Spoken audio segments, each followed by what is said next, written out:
Problem ఏంటంటే road భద్రత సామాజిక బాధ్యత అని పలమనేరు ఎమ్మెల్యే అమర్నాథ్ రెడ్డి తెలిపారు. గంగావరం మండలంలోని మదర్ తెరీసా కళాశాల ఆధ్వర్యంలో విద్యార్థులకు హెల్మెట్లు పంపిణీ చేశారు. ఈ సందర్భంగా ఎమ్మెల్యే మాట్లాడుతూ యువత వాహనాలు నడిపేటప్పుడు పలు జాగ్రత్తలు పాటించాలని, టీనేజ్ వయసులో వేగంగా వాహనాలు నడపాలని ఉత్సాహం ఉంటుందని, కానీ అది ప్రాణాలకు ముప్పని గుర్తు చేశారు. ఒక చిన్న పొరపాటు వల్ల అనేక మంది మరణించడంతో పాటు అనేక జీవితాలు చిన్న భిన్నం అవుతాయని తెలిపారు. యువత వ్యసనాలకు బానిస కాకుండా చదువుపై శ్రద్ధ పెట్టాలన్నారు.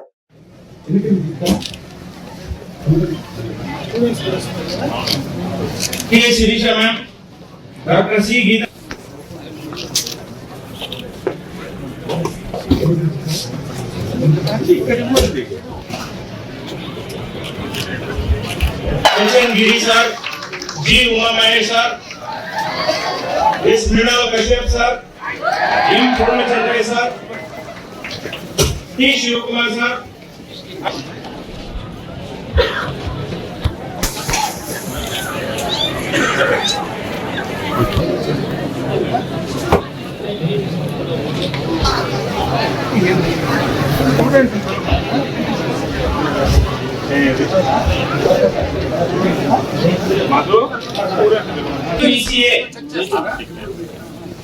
गगन साई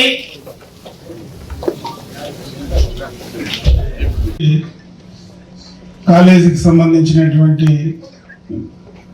యాజమాన్యం కానీ ఉద్యోగులు కానీ ముఖ్యంగా స్టూడెంట్స్ అందరికీ కూడా నా హృదయపూర్వకమైనటువంటి శుభాకాంక్షలు తెలియజేసుకుంటున్నా. పత్రికాలకు నమస్కారం తెలియజేసుకుంటున్నా. ఇది చాలా మంచి ప్రోగ్రాం. ఇప్పుడే మనకు ఎంవీఐ గారు చెప్పారు 2 మాటలు. నాకు తెలిసి అవన్నీ కూడా మీకు అవి వింటానే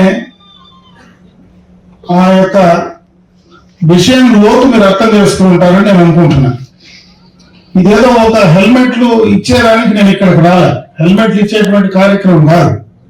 దీనిపైన ప్రధానంగా అవగాహన కావాలనేటువంటి కార్యక్రమంతోనే ఇక్కడ మేమందరం కూడా ఈ సమావేశం ఏర్పాటు చేయడం జరిగింది. ముఖ్యంగా స్టూడెంట్స్ లో దీనిపైన చాలా అవగాహన పెంచాల్సినటువంటి అవసరం ఉంది. ఈ వయసులో మనకు జనరల్ గా కూడా మీ వయసులో పెద్దగా మీకు ఆలోచన అంత మీ టీనేజ్ లో దీని ప్రభావం ఎట్లుంటుంది అనే దానిపైన కూడా ఎవరు ఆలోచించారు. అంటే మీ వయసులో ఉన్నప్పుడు మేము కూడా అట్లనే ఉండింటాం. ఎందుకంటే మీ వయసులో మా దగ్గర కూడా మోటార్ సైకిల్ ఉన్నాయి. ఆ రోజు మేము కూడా 100 కిలోమీటర్లు పోదామా, 110 కిలోమీటర్లు పోదామా, ఆ రోజు హెల్మెట్లు కూడా లేవు. ఈ రోజు ఉన్నటువంటి ట్రాఫిక్ పరిస్థితి కానీ ఇప్పుడున్నటువంటి పరిస్థితులకు అనుగుణంగా మనం జాగ్రత్తలు కానీ పాటించకపోతే ఖచ్చితంగా మన ప్రాణాలకు